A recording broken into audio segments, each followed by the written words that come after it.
Welcome back to Contemporary Black Voices right here at Black Video Network in San Antonio, Texas. And before we get back into the discussion, I interviewed everyone else, but probably the most important person of all, who never likes to get in front of the mic, the camera, but always controls the camera. And that is Mr. Kyle Booker.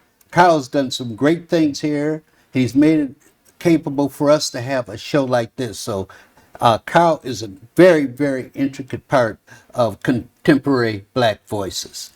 So let's get back to the subject.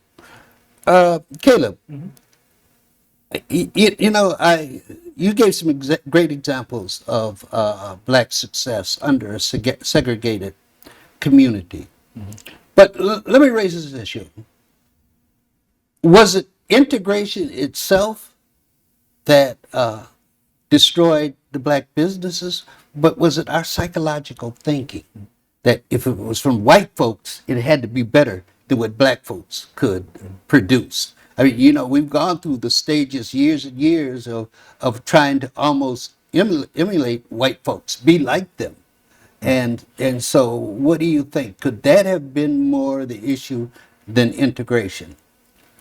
I I attribute it to integration, but again, just because we can didn't mean we should.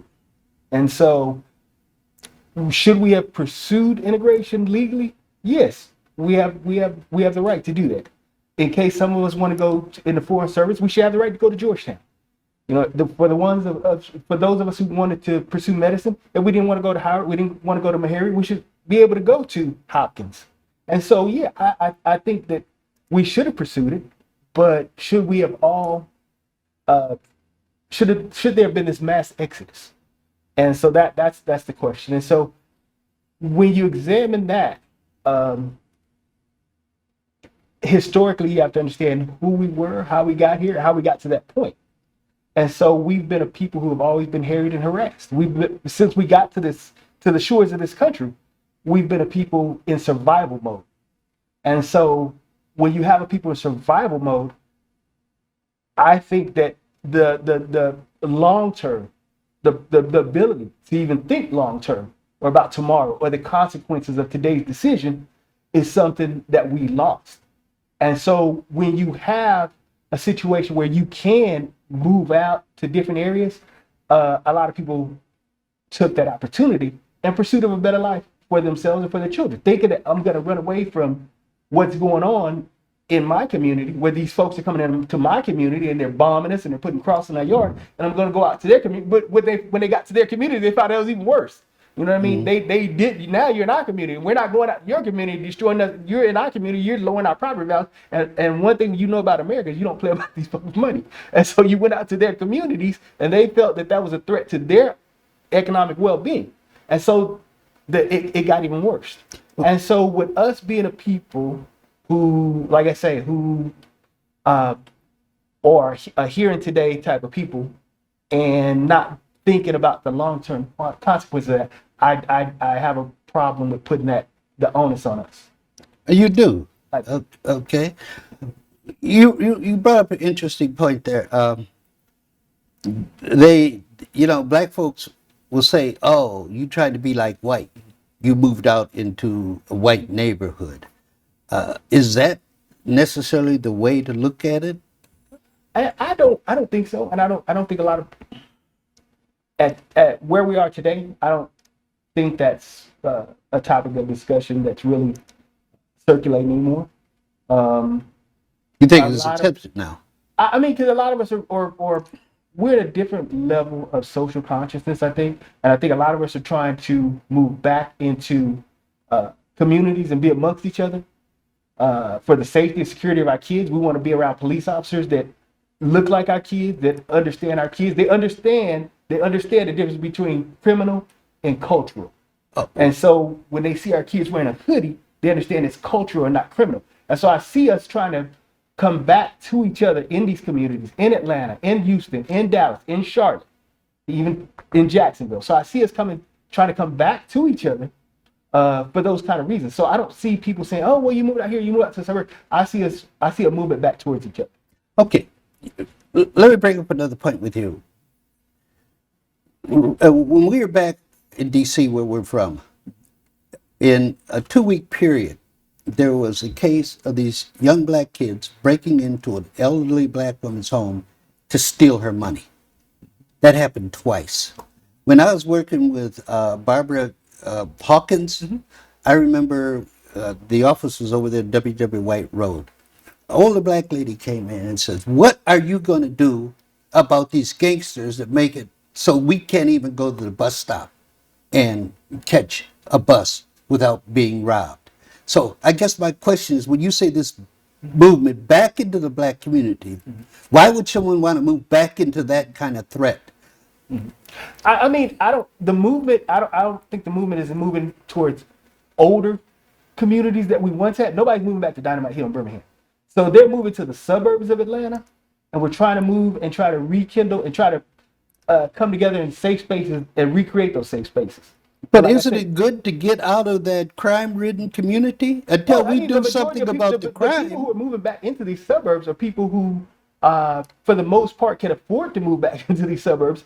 And I don't think that there's, when you examine the new communities that we're trying to create, those are different from the older established communities that were left post integration. Let me jump in here. And just a teeny Go bit. ahead. And so when you look at the older communities that we left post integration, the economic opportunities aren't there. And so that's where you have the areas where there's a lack of black employment and lack of black opportunities.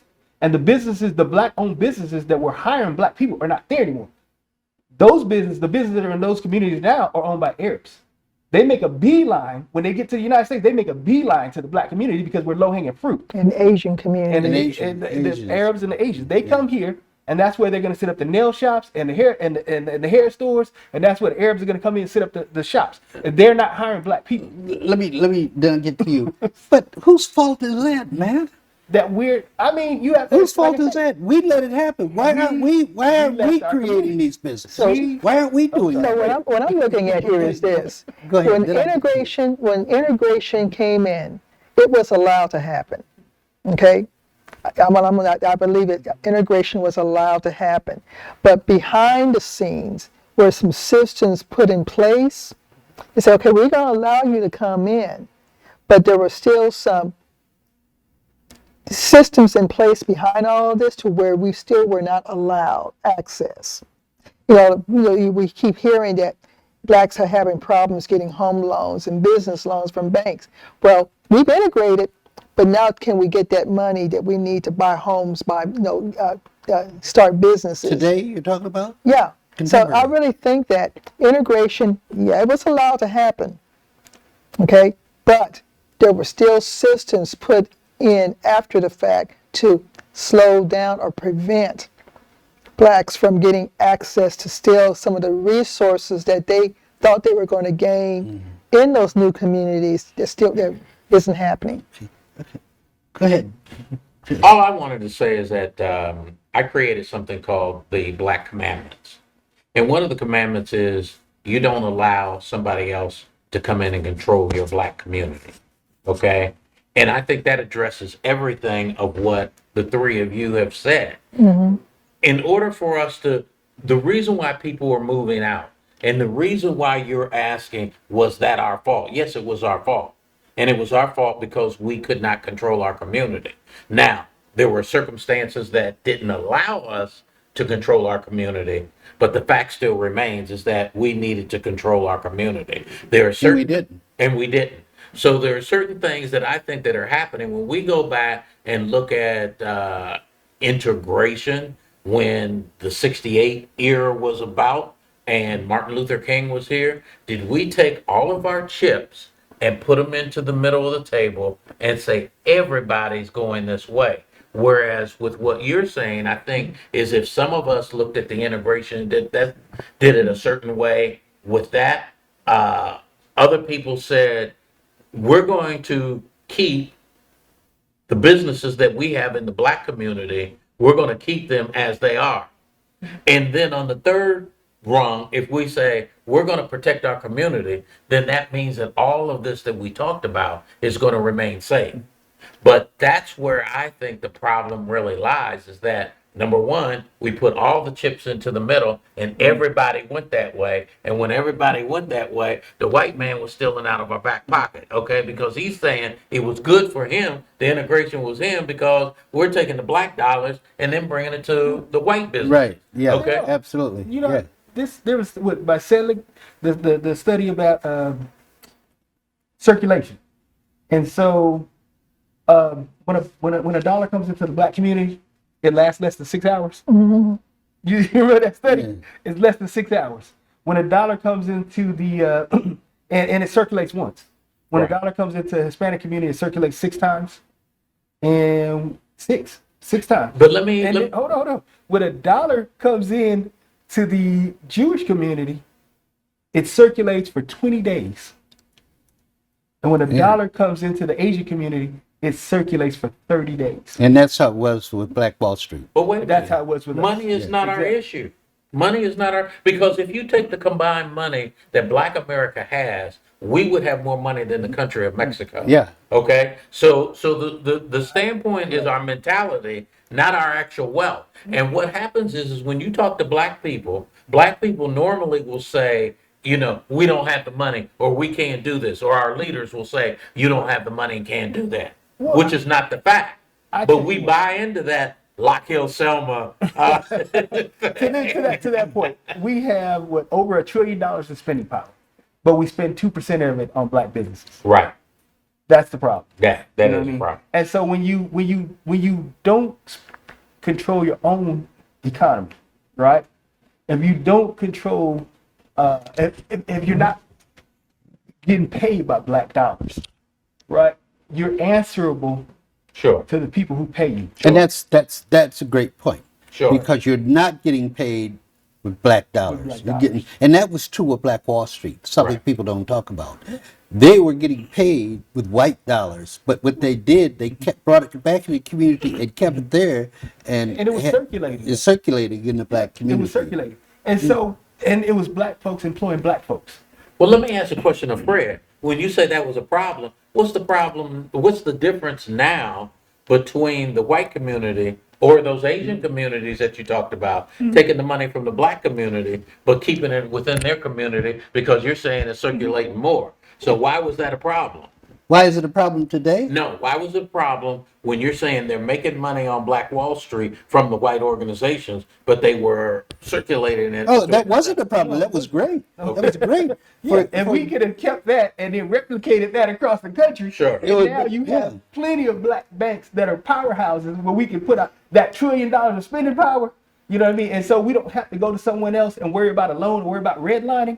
You see what I'm saying? It would have been a game changer. So how do we get It back would've to been a game that? changer. Well, like I say, it's broken. Yeah, we don't have It's broken. we don't have we don't have a Chinatown where we can go do our business. If we don't have a south side of San Antonio where we can do our business. It's kind of like, where is the black community in San Antonio? The black Yeah. community is spread out. It's spread out. But is that happening in Atlanta? But even then, we are the major. Are we putting our money into the few remaining black banks? What is it? Citizens? It became something else besides Citizens. It's the one out of Houston? Out of Atlanta. The Okay. few remaining black banks. Are we putting our money in? No, we're putting our money into Wells Fargo, who's treating us ridiculously. And so we are not investing in ourselves. And the result of that is when you say something they don't like, they take your shoe contract. You see what I'm saying? So we Watch out now. let me stop. What's the safe word? Give me the safe. Let me stop. Give me the safe word. Go ahead. You better stop. Go ahead. You better stop. Yeah, go ahead. Okay, let me turn to Chris, saying that he thinks that integration was bad. Oh, experience something me and my wife experienced. We're driving back to D.C. and we went the southern route. So we stopped in Biloxi, Mississippi. We went into a restaurant to eat. White waiter comes up to my wife and says, "Ma'am, what would you like? Sir, what would you like?" We ordered our food, and we were treated like decent human beings. 50 years ago, we'd have been kicked out into the bay because of segregation. That to me is an indication of, and it didn't have to be us, it could have been any of us that could go in that restaurant. All they saw were customers. Dollars. Well, that's customers. Okay, customers. I think it was President Eisenhower who said, you can't change people with laws. Yes, you can.